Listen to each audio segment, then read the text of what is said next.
Hello, everybody. We invite you to watch the Wake Up Miami morning show, affectionately known as the WUMMS Show, with your host, Andre So. And I'm Lanice Rochelle. Make sure that you are tuning in every weekday from 9 a.m. to 10 a.m. And you'll catch the hottest morning show in America. Yeah, we're going to say that. Right, the hottest morning show in America. I said it. What? America. What? I did it. Only in America. Listen, that part. You can catch some positive affirmations. National days. News, shenanigans. Dance local, national, the whole nine, and the dance off. So don't miss the show. Yeah, don't miss it. Want to drink? Drink on that. Drink on that.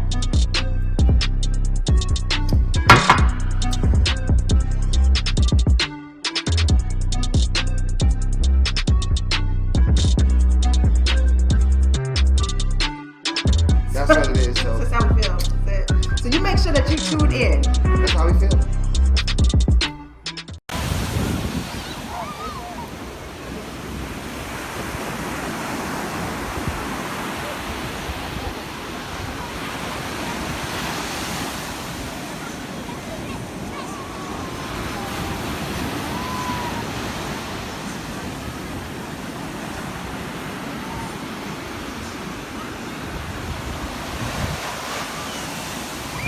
Made by Quezzy.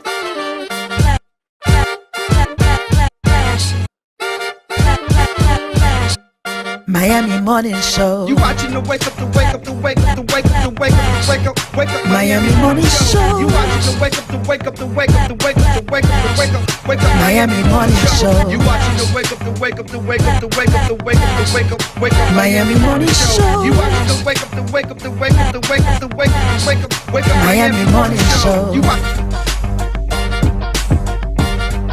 Miami Morning Show. You watching the. You watch. You watch.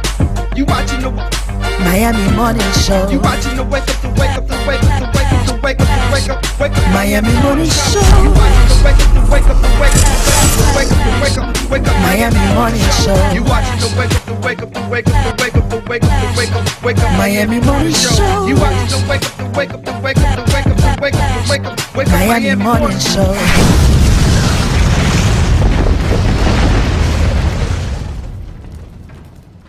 That, and if I ever got in a position to do something for this community and do it properly. See, my goal is, like, this is my goal. I wasn't born here, but I was born to serve black people, period, no matter where I'm at. I could be in Louisiana, I could be in Kentucky, it doesn't matter. I was born to serve my people 100%. I don't believe in coming here and taking something and not giving back. You have to give back, because that is the righteous thing to do. You got to give back some shape, form, or fashion, because that's just what it is. Because if you give, then you are making room. I was going to say is making room. You're making room to receive. That's the thought process behind it.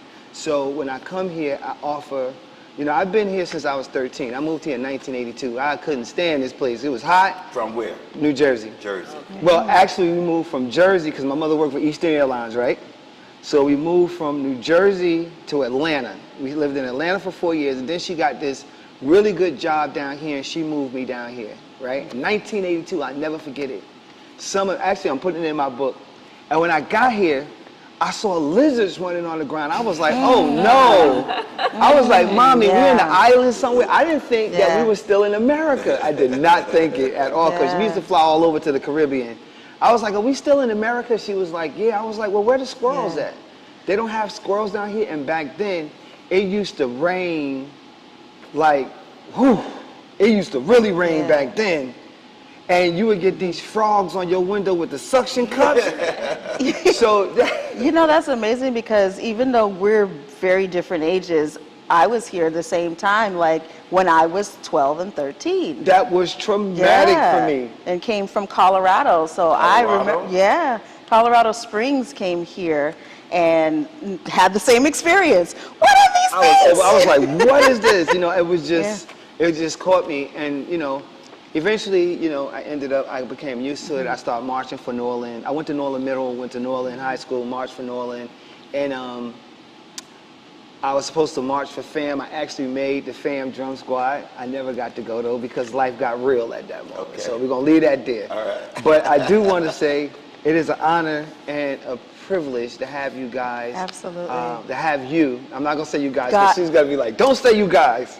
To have such, for me, a prestigious group of people, a lady and gent, come and speak about and talk about the politics of Miami, black politics in Miami. Let's talk about that. Black politics in Miami. Before we get started, please introduce yourselves and tell us who you are, the dynamic duo. The ladies, no, his mama said It is Ladies Month. It's Women's Month. Yes, ladies first. I'm Barbara Hardiman. My husband, Billy Hardiman. Who we are, I think we're just people who love our community and just try to give back. The comment that you made about giving, that's what we live our lives by. Just trying to give back and make the community better. Right. And we've been doing that for 40 plus years. Oh, wow.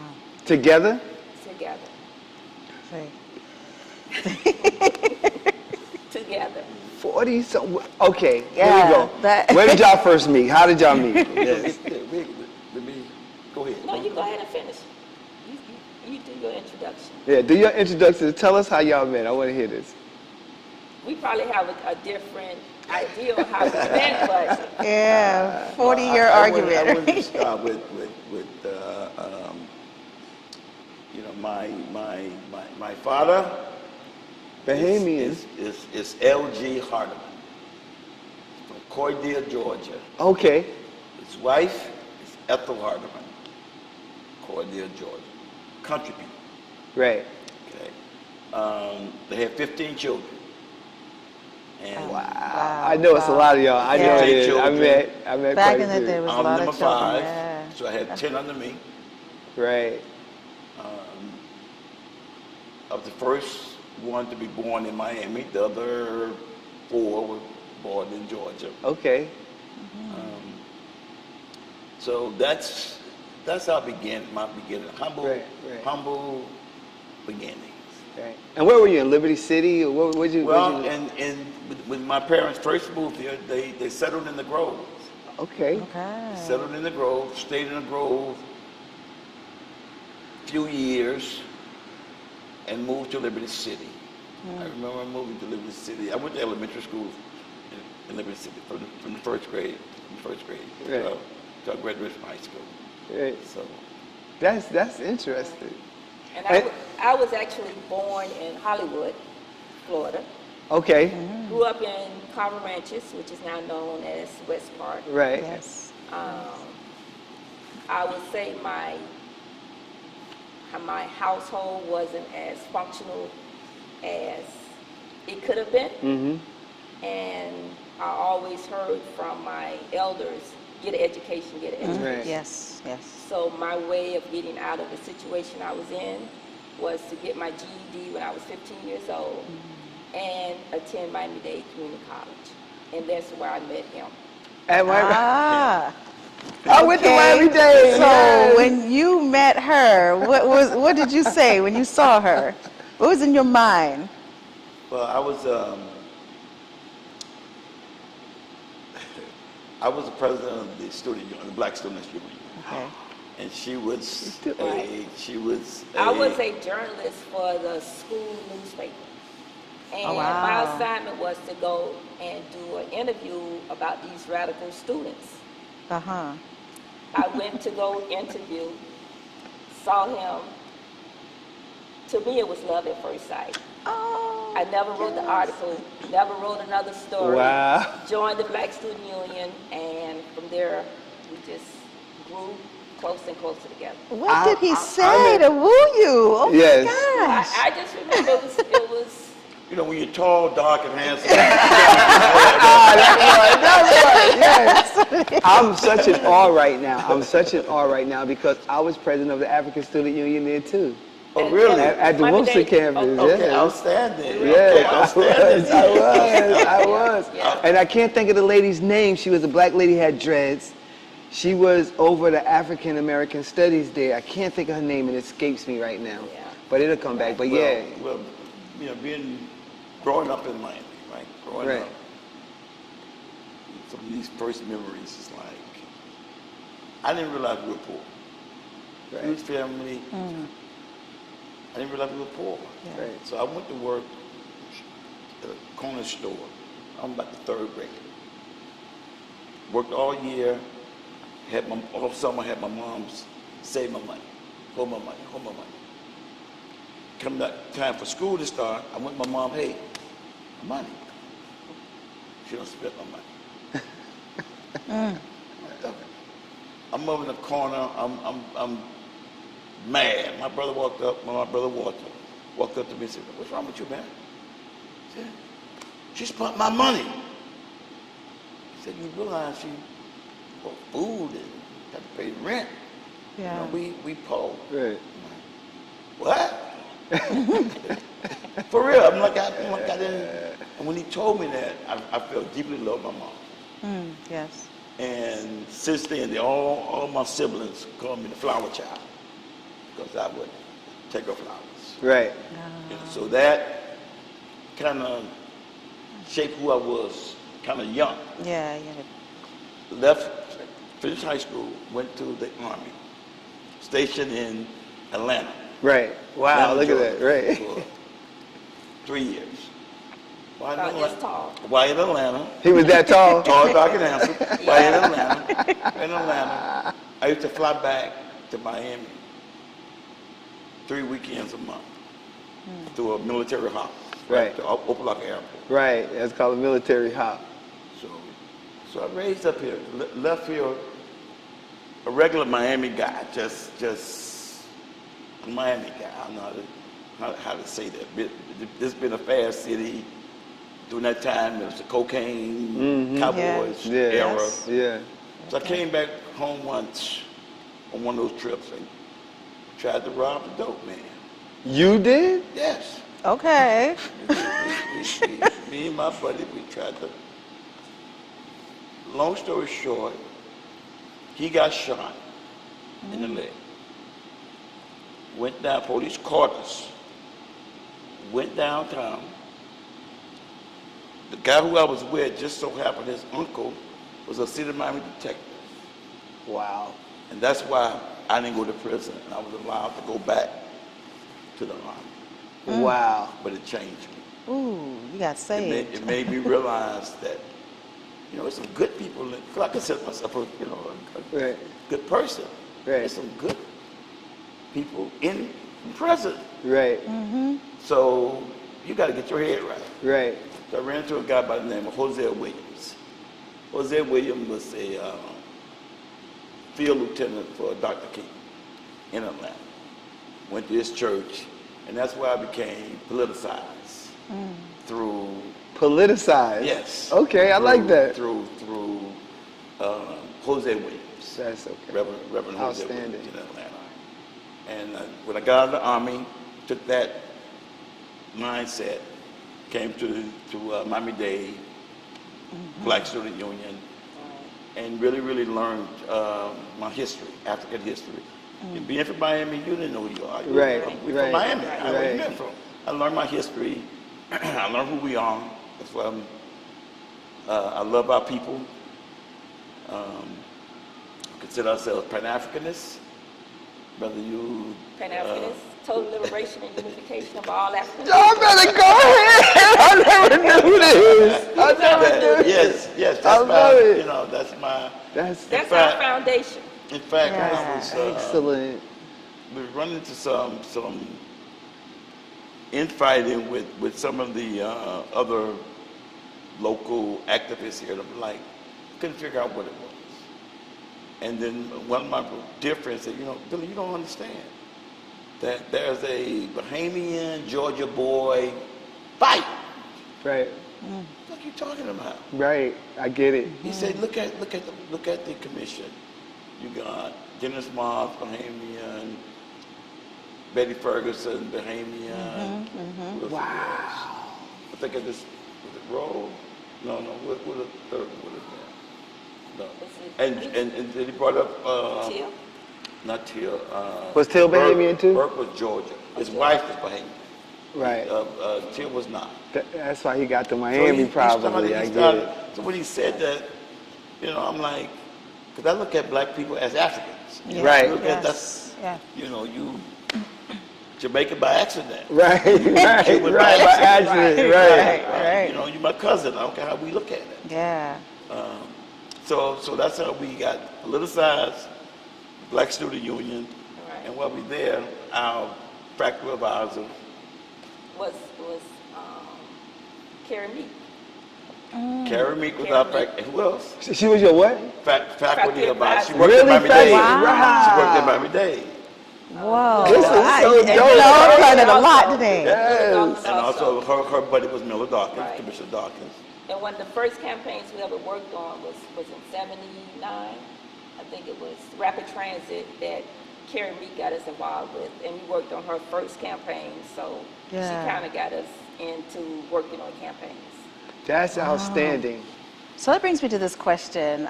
With all of that history and how you all got started in politics, it was like a natural joining for the two of you. What is the importance of maintaining the political footprint in Black Miami, actually? It's extremely important. If you don't have a political presence, you don't share in the goods and services that particularly government has to offer. Right. So if you are not represented, if you're not in the room when the decisions are being made, Yes. Right. it's to your detriment Right. as a community. Yeah. Right. So it's extremely important that we keep a representation in a big way in government. I can remember one of the things that Billy Mom said to us once that stands out. Because we were always in the street marching. If it was a march, if it was an issue, we were out there leading the march. And she said, it's important to be out there, but it's also important to be at the table. Right. Yes. When you're at the table, that's where the decisions are made. Yeah. So we took that advice and worked hard to try to get seats at the table. Before you move, something just sparked me, and I'm sorry, I want to ask this question. What was that temperature like back in the 70s? Because I've been here since 1982. When I first came here, I was 13 years old. I know what Miami was like. I know that black people wasn't getting a fair share of nothing. And you guys, you two came along. Because she's going to keep saying it right, guys. She's right. You two came and pushed an agenda, a platform, but I want to know, from your eyes, what was it like, college students, and seeing the disappropriateness within the political infrastructure here in Miami? Yeah. A lot of it expressed itself through police violence. Right. Wow. To see the level of police violence in the 70s, early 80s, that's the McDuffie Rebellion. It's one of the things that gave us something to work on, that we've been trained through our college, Right. through the Black Student Union, through our training to deal with. So that's why we became community activist types and spoke out against police violence. Right. To see. If you look at some old footage, you'll see Billy there, either at the table in the background. He had an And afro. We would push. He had an afro there. Not quite an afro, but we would push when they called us. Y'all rioters. No, we rebelling. We rebelling because of this. Right. And we were able to put issues on the table that would normally not get on the table. That's outstanding. That's outstanding. Oh, yes. So, what was one of the biggest challenges that you faced in putting together campaigns, and how did you overcome that? Political campaign? Yes. In modern day campaigns, it's the funding. Okay. It's the money. Right. It's to get your message out. I don't care how good your message is, Right. how good of a candidate you are, if you don't have the funds to get your message out, I mean, the Miami Times is not free. Right. Hot 105 damn sure ain't free. Right. You know? Right. Cox Radio, right? The mailers, you know, it's the money. Right. And when you understand that, and you look at Miami, it's a group of about 100 people that fund all the campaigns. Right. All of them. That means that they're selecting the leaders. Wow. Yeah. That provide like the funds Right. Yeah. for the campaign. Right. One of the things we do, we take, I'll call underfunded candidates and Help them get their message out. help them get their message out, invest our time, Yeah. knowing that they can't pay us, Yeah. can't afford to pay us, Yeah. but we believe in them. Right. And if we believe in them, Yeah. so it's not just the money. We need the money to be able to do it, but we don't go in for the money because both of them cannot pay us. You're talking about a demographic that don't vote because they've been so disenfranchised and they've been so shut down that they don't believe in voting. Right. It's not an accident that we don't vote. I mean, just like it's not an accident that we don't read as much as we should read. We've been taught that. I mean, it was a point that you got killed if you went to go vote. Just like at a point if you went to read a book or something, you got killed. Wow. So I think it's like in our minds. And I mean, it's good reasoning behind it if you ask that average person, but you know, voting is important. It's imperative. It is such a thankless job, like being an elected official. Right. It's a thankless job. A lot of people hate. A lot of people hate politics, but they want their son or daughter to be president. You know what I mean? So it's a disconnect there. Yeah. And then people, they're quick to say, I'm not into politics. But your every, you know. Everything you do is political to some degree, right? What we, in terms of our campaigns, again, what we try to bring to the table is being genuine and make sure we are vetted to the best of our ability the people we are endorsing. Right. Yeah. And because I have to take these candidates to my mom, Right. vote for this person. Right. Now, if they get in there and don't do what's right, I got to go back to my mom and say, hey, I'm sorry. Right. Because she's watching. Mama's the same way. The person wasn't what I thought they were. Right. Yeah. Okay, so we're going a different way this time. Have you ever backed or endorsed or supported someone that you found out you didn't like? Oh, yeah. Yeah. We don't have to say no names. We don't want to say no When you names. find out, you know, I mean, to be an elected official, you have so many people telling you again how tall, dark, and handsome you are. I don't know what you look like. Right. That it kind of, you know, their head could blow up. Could blow up. Right. And to me, it's important, not necessarily how I'm treated, it's how you treat other people. And to me, everybody, you can never have anything that's going to make you better than anybody else. I don't care about what your car you drive, what house you live in. So you give people the same amount of respect. And you find out, like Billy said, head gets big and they forget about the average person. They begin to think that they're better than the people that they're supposed to be serving. And if I discover that they really are not genuine, don't genuinely care about the community. Right. If I feel that, then I'm all bets are off. Right. I don't care who you are. Right. Yeah. You know, it's about the community first. I want to ask you this. When we talk about having a fair shot, you know, in Black Miami, Black America, in politics, what to both of you is how do you change the narrative? Even now we're struggling to do that, where we are putting our foot on the pavement and we've got a presence in in Black America. We're definitely making sure that we have a presence, but it's still a struggle. So how do we get fair representation now? What do we say to the millennials? What do we say to the, what is it, Gen X? Gen Xers. What do we say to them? Mainly millennials. Yeah. Millennials, But what I find is that the world will make our people realize that we have to stay together. We have to fight. We have to continue to fight. Yes. We have to continue to struggle.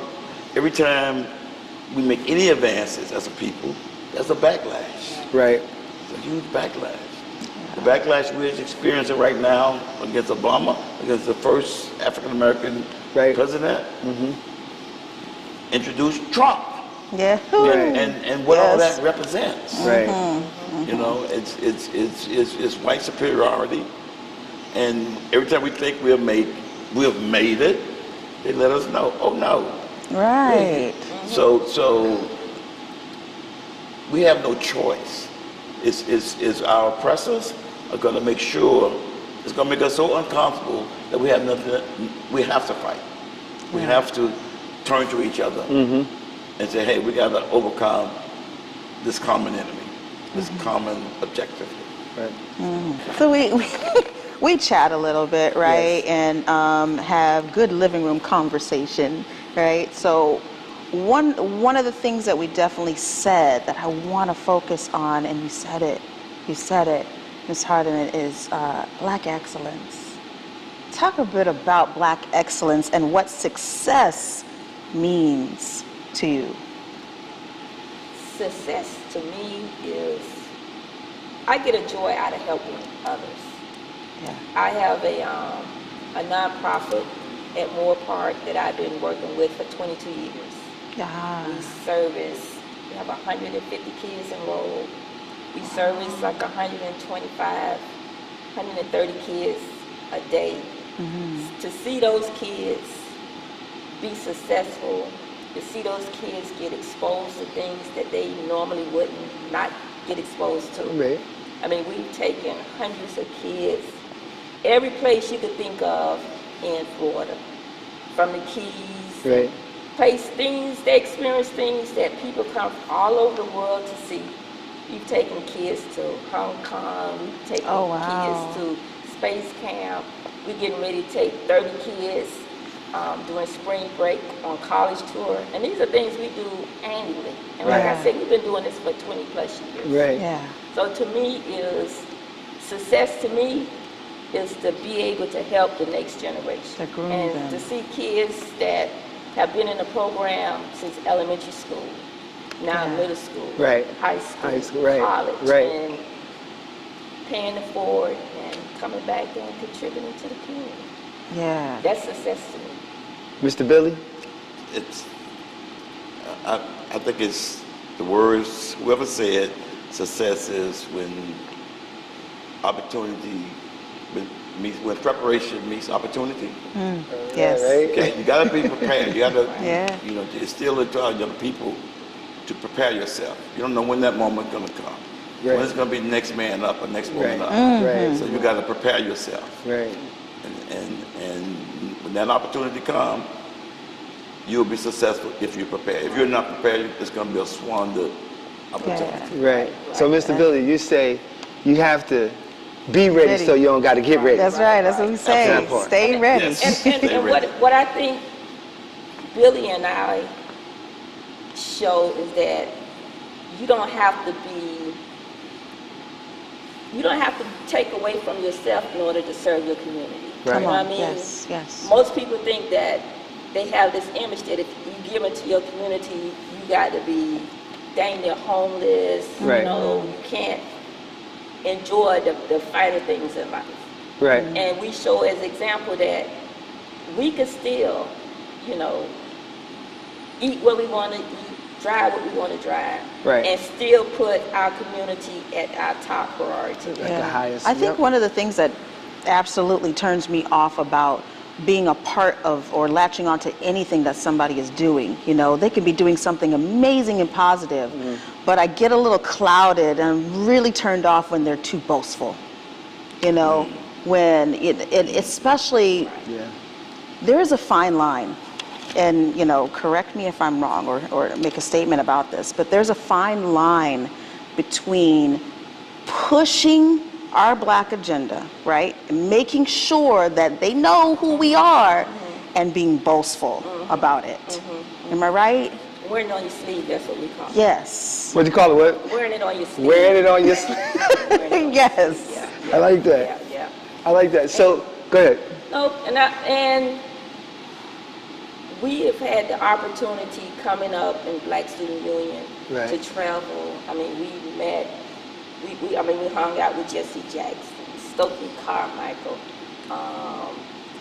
The list just goes on and on and on. That the opportunities that we've had, and now even when my family members see me, they say, "Oh, you still into that Black stuff?" Well, I am. I'm Black, right? Last time I checked, you Black. You know what? That's, in order to make the next generations want to be involved in fighting for our people. Right. It has to. They can't look at you. Okay, you're a soldier, right? You can't look like you can't look bad. You can't have no shoes, no clothes, no car, no apartment, no. Right. And you want me to do? No, I don't think. That's what I say. It's a fine line. I want to find something else to do. So I Right. think it's important to show, but you never know the kids who are looking at you. That yes, you could be an activist. You could be for the community. You can fight like hell for the community, but same time, do not use it for the damn excuse not to support your children. Right. Yes. Don't use it as an excuse. Yes. You know, not to take care of your responsibilities. Right. Yeah. We have to take care of those. Plus, Right. fight for our people. Right. That's our duty.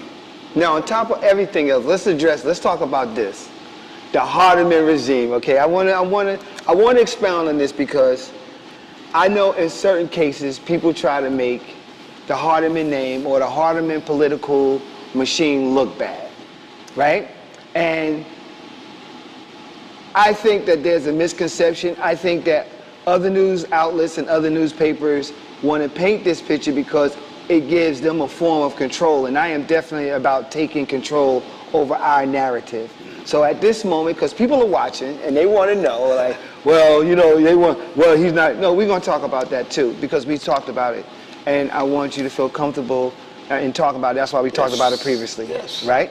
So let's talk about the Hardeman political regime and why it exists and why it stands the way it is, and what are some myths that could be debunked about the Hardeman regime right now? Because you mentioned a lot on the break.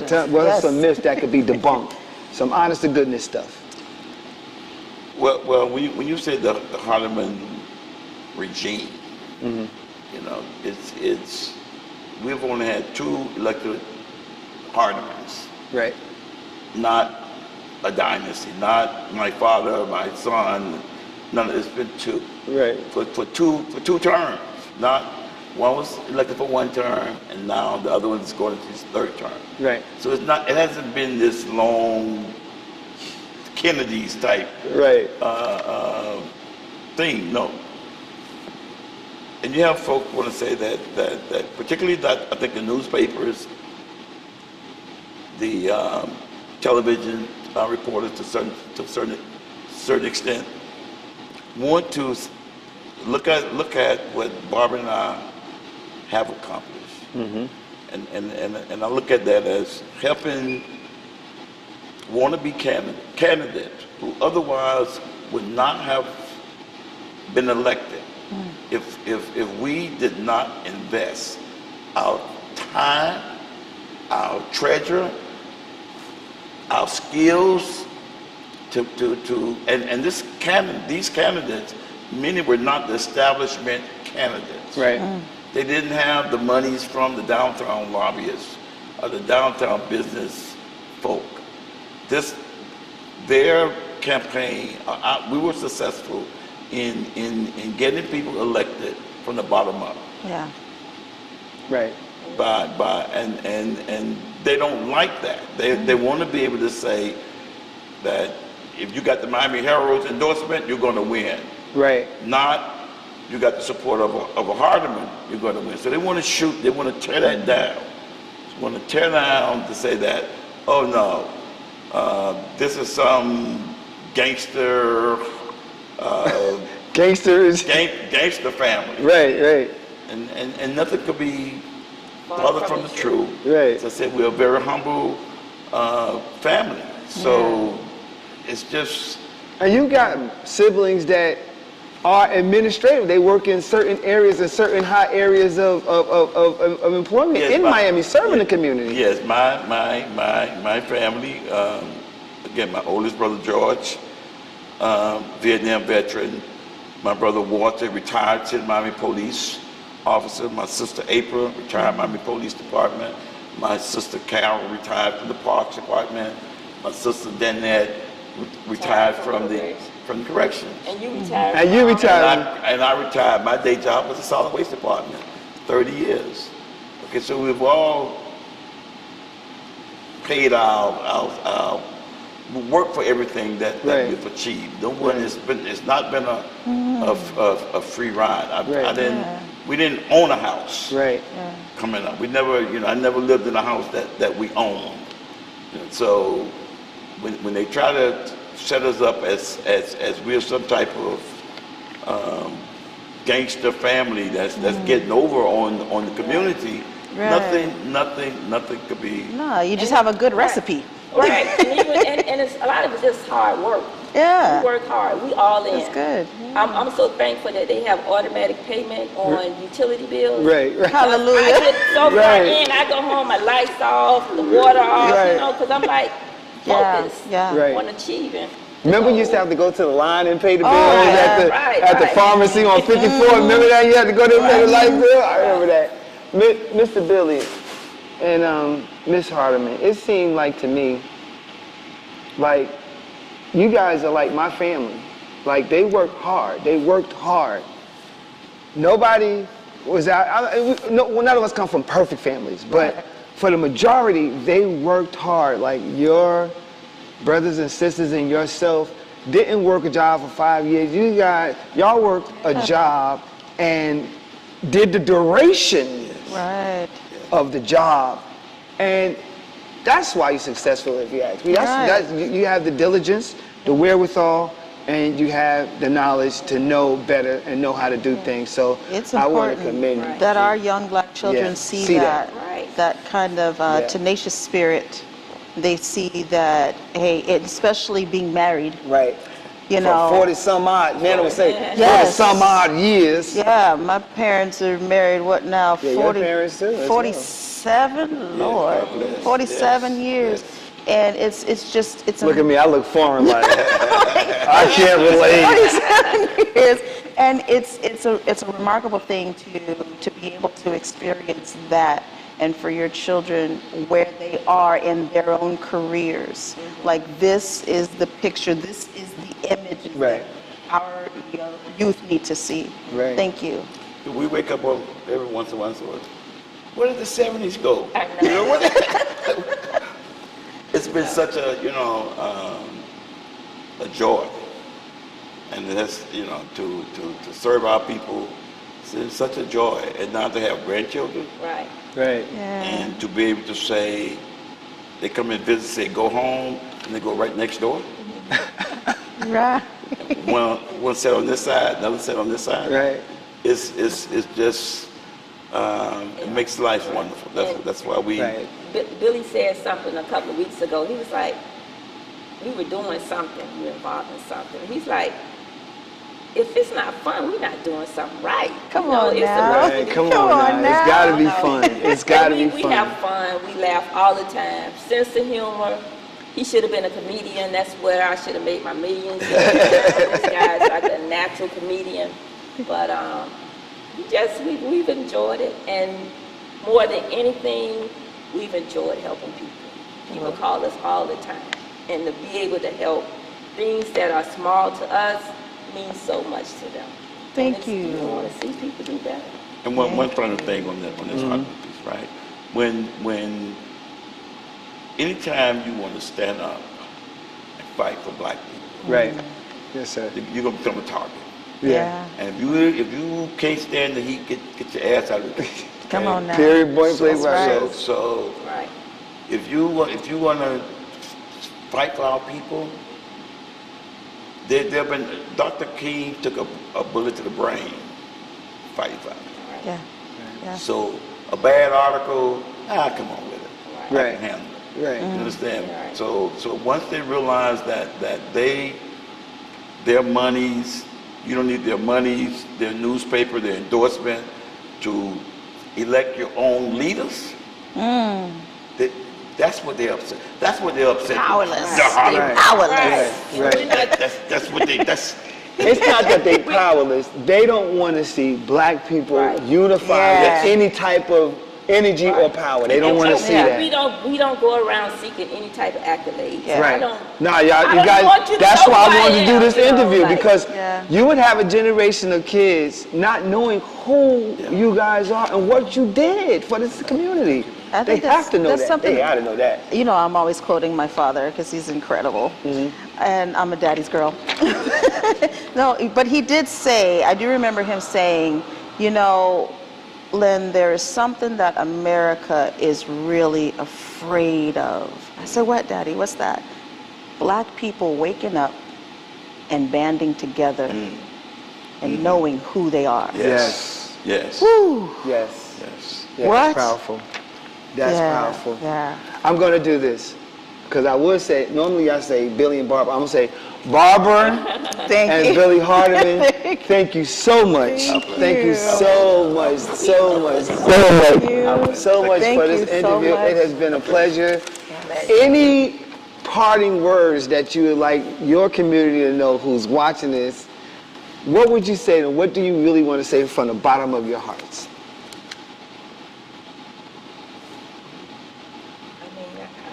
I genuinely love the community. That's all I can say is I love you. Right. That's all I can say. And I try to show it every day. Yeah. Okay. That's all I can say. That's it. Yeah, I heard it. That's it. Final words. Final word, ditto. Yeah, ditto. Ditto. Final word. That's final words. Mr. Billy say ditto. Gentlemen, you let the ladies have the last. Last. Thank you very much. Thank We you. appreciate it. Definitely. We can get up. Yeah, we get up. Yes. Now you get up. Couple of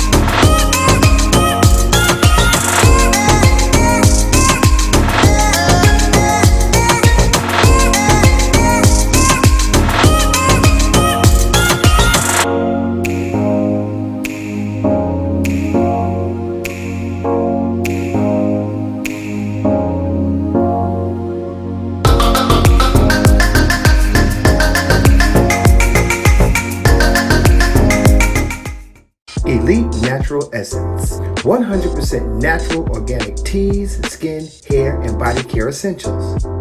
Unlock the healing power of nature. Treat yourself daily to our moisturizing body washers and body butters. Enhance your inner essence with our elite teas including orange smoothie and our elite flat belly cleanse tea. We also have our new Banberry Anti-O skincare line for your skincare needs.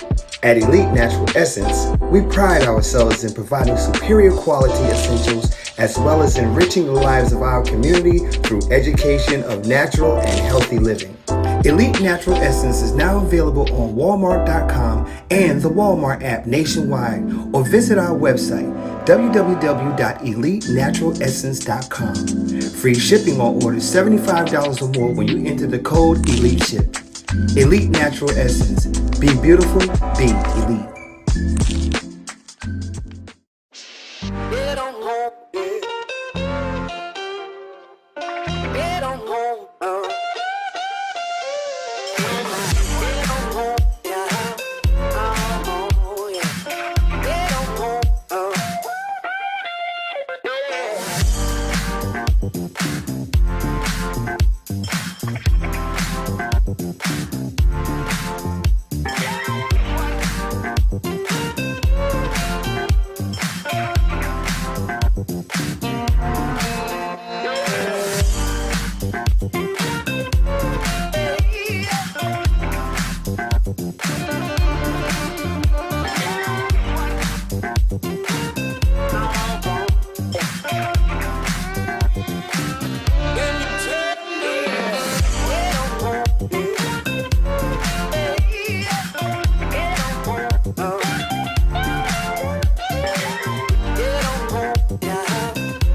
The pulse, it quickens.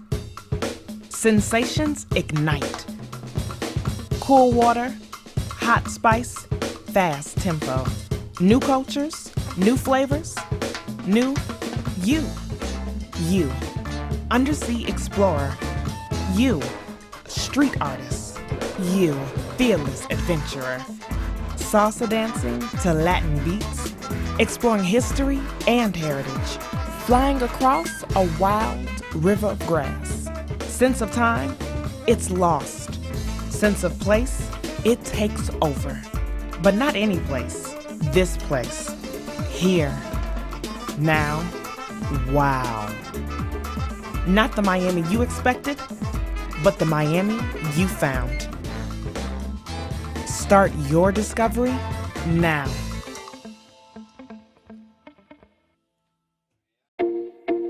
In our community, we are hands-on, putting foot to pavement and establishing real connectivity with our neighbors. Our aim is to have access to that which promotes a healthier and happier lifestyle in our neighborhood. Tactical urbanism is a way of engaging our community with fun, interesting, and artistic pop-ups that encourages everyone to participate and nurture pride as a collective. We do this because we have a dedication to serve our community for life.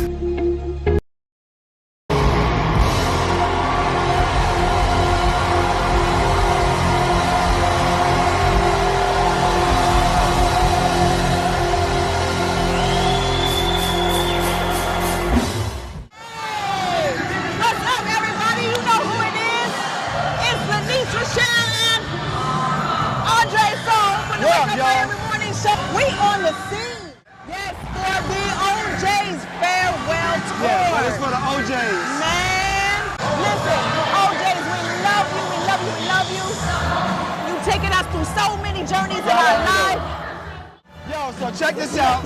We got some interviews coming up. Y'all make sure y'all follow the ones because we back.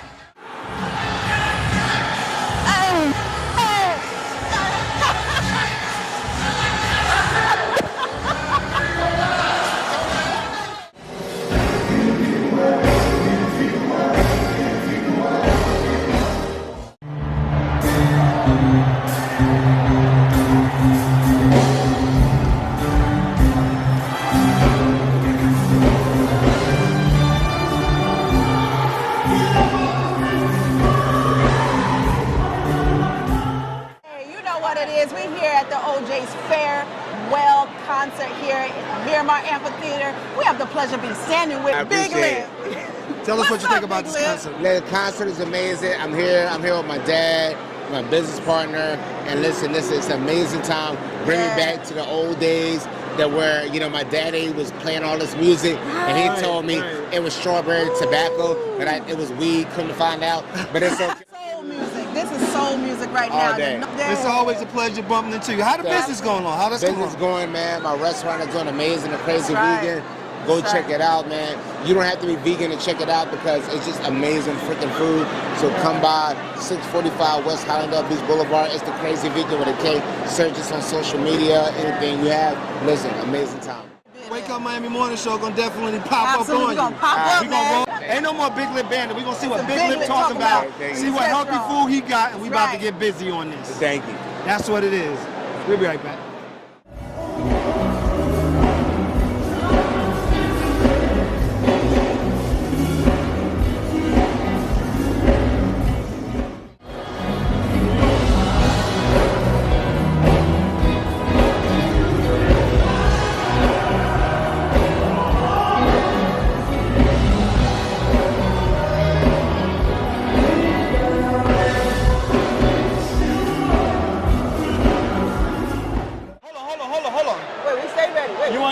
at? Where we at? They want to know where we at. Where we at? We outside!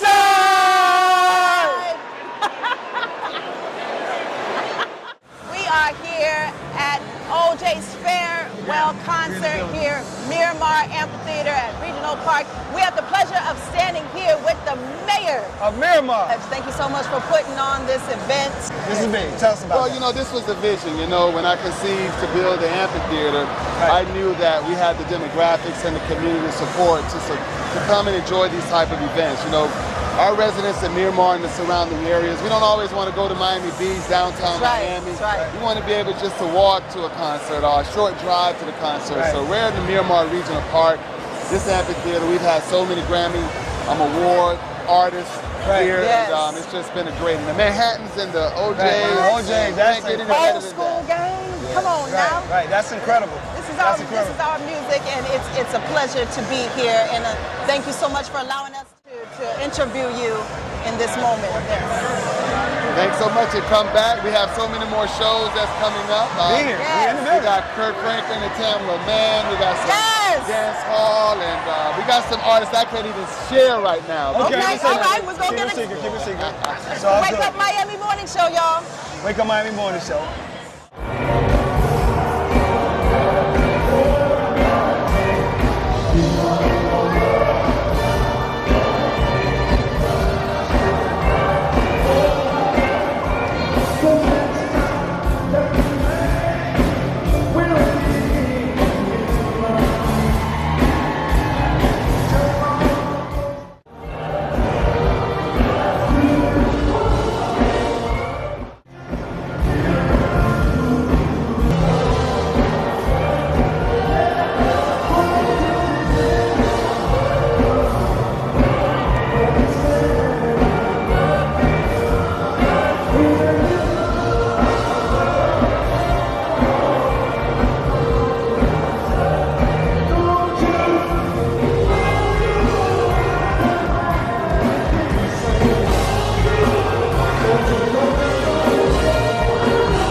Entire sort of theory of change is that we want community control and community ownership of resources. That starts with the land, but it also is our renewable energy, it's the jobs in our community, and we want to build, we want to own, we want to build and maintain our own blocks. So right now, Push Buffalo started with 20 blocks.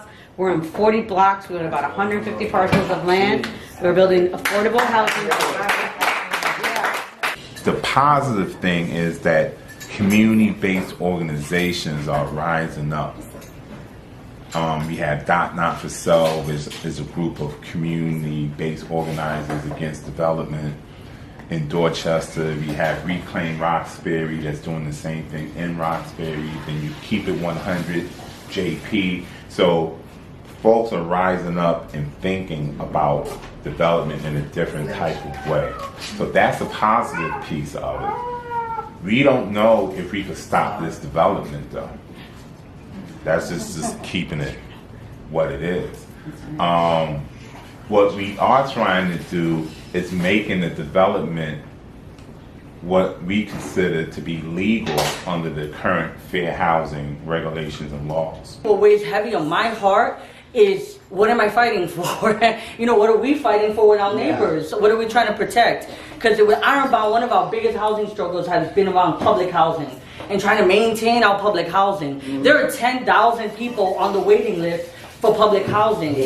And so I look up to Rawa's organization, Push Buffalo, as the ideal. That's the North Star, right? You own the blocks. But it wasn't really that it took us 1 year. It's that we've been building for decades of making sure that we're organizing public housing tenants with private housing tenants, right? Because they need to see their struggle as shared, because they're often pitted against each other. Public housing ruins the neighborhood. I'm like, you're renting, you're just as precarious, and you have less protection from HUD. So we try to gain, you know, really align the tenant associations in the public housing with the tenant unions that we're able to do building by building. You know, a lot of the things that we're like battling here at the fellowship is like, we often think disruption is direct action. Going out to the streets, you know, contesting that way. We need that. That's a tactic. That's not the strategy. You know, so hearing you actually bring up disruption, we think about creative disruption. How are we being creative? How are we using the tools that we got? How are we using the moment, the political advantages right now in our benefit? We have to do something. Okay? I'm very sorry to have to do this like this, but I want to make sure you catch people before they leave. So, on behalf of the board chair, who is sitting all the way over in that corner over there, and she has we wanted to give everyone here from the EJ Fellowship a little piece of Miami that you can take with you. Power. Power. Power. Power. Power. Power. Transformation. Transformation. Transformation. Transformation. Transformation. Transformation. And miracles. And miracles. And miracles. And miracles. And miracles. And miracles. I want it. I want it. I want it. I want it. I want it. I want it. I need it. I need it. I need it. I need it. I need it. I need it. I got to have it. I got to have it. I got to have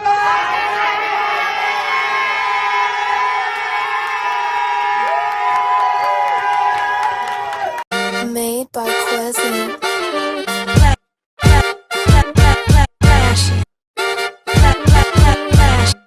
Miami Morning Show. You watching the wake up, the wake up, the wake up, the wake up, the wake up, the wake up, wake up. Miami Morning Show. You watching the wake up, the wake up, the wake up, the wake up, the wake up, the wake up, wake up. Miami Morning Show. You watching the wake up, the wake up, the wake up, the wake up, the wake up, the wake up, wake up. Miami Morning Show. You watching the wake up, the wake up, the wake up, the wake up, the wake up, the wake up, wake up. Miami Morning Show. You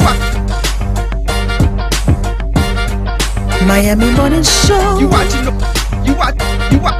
you watching the Miami Morning Show. You watching the wake up, the wake up, the wake up, the wake up, the wake up, the wake up, wake up. Miami Morning Show. You watching the wake up, the wake up, the wake up, the wake up, the wake up, the wake up. Miami Morning Show. You watching the wake up, the wake up, the wake up, the wake up, the wake up, the wake up, wake up. Miami Morning Show. You watching the wake up, the wake up, the wake up, the wake up, the wake up, the wake up, wake up. Miami Morning Show.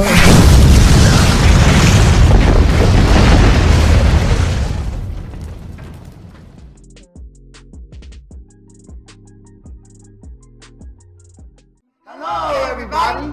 We invite you to watch the Wake Up Miami Morning Show, affectionately known as the WUMMS Show, with your host, Andre So. And I'm Lanice Rochelle. Make sure that you are tuning in every weekday from 9 a.m. to 10 a.m. And you'll catch the hottest morning show in America. Yeah, we're going to say that. Right. The hottest morning show in America. I said it. America. I did. Only in America. Listen, That part. you can catch some positive affirmations, National Day, National Day, news, shenanigans, dance local, national, the whole nine, and the dance off. So don't miss the show. Yeah, don't miss it. Want to drink? Drink on it.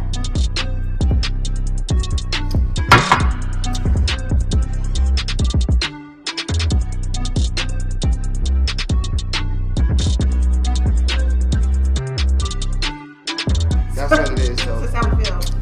So you make sure that you tune in. That's how we feel.